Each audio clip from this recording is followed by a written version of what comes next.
All right, on today's episode of Python Papi, we're back inside our smart contracts project. Let's have a look at what we're going to be going over today. Now, back inside of our Web3Py favorites module, so we're going to pick up where we left off from yesterday.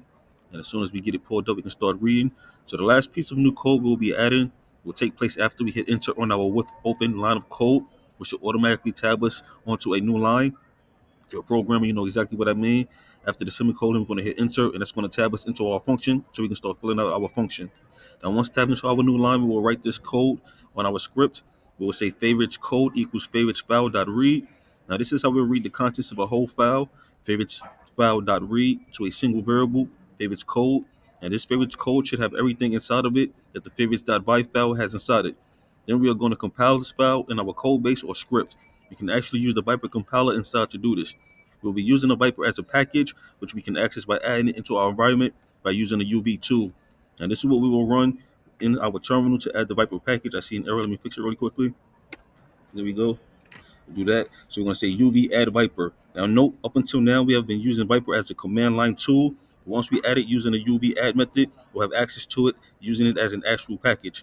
So let's head over to our actual file now so I can show you everything that we have up to date so far. Like I said, we're going to be going over this contract piece by piece.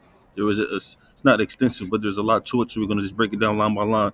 So yesterday we went over the with open favorites.py file. We want it to be read only, and we gave it a name, favorites file. Then we're going to say favorites code after you see our semicolon. Then we tabbed into it. So this is how we tab into our function and start filling it out. So we're going to say favorites code is our variable equals favorites file dot read. So we're going to read this entire favorites.py file, and we're going to store it inside this favorites code. Now you can see favorites file instead of favorites.py because remember we gave it a name of favorites file. So that's what we're going to be using, favorites file dot read. We're saving it inside of favorites code here.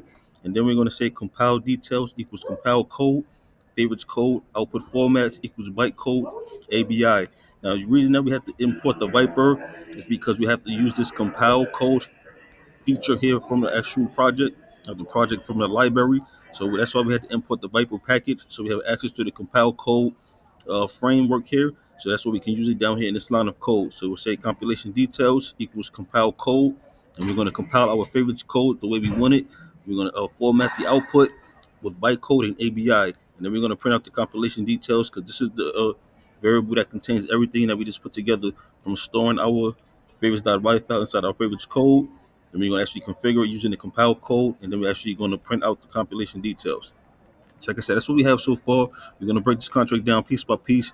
So, of course, we're going to pick it back up tomorrow, and I will keep you posted every step of the way. So look out for that. But, of course, this is the Python Papi. You guys stay Gucci.